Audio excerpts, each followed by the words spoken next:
And how do I share an affiliate link in Google Ads?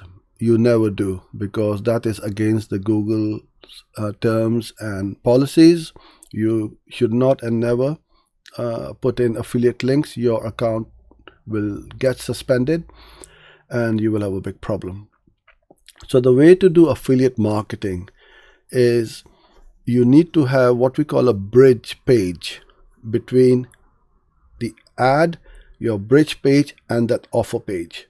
So let's say you are promoting an offer for a SaaS product, right?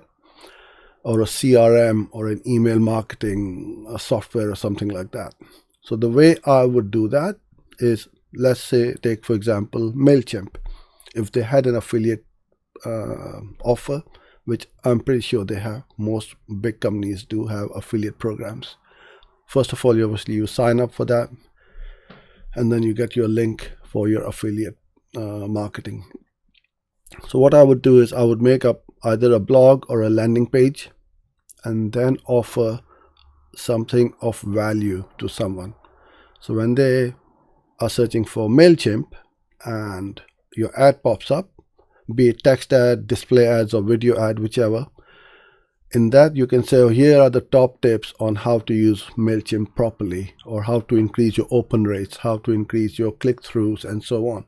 So you're giving away content full of information and value.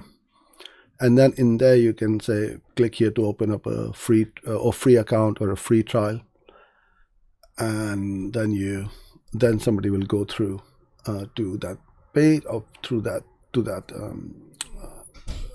company's landing page and sign up, which in this case is MailChimp. And that's how you would go about it.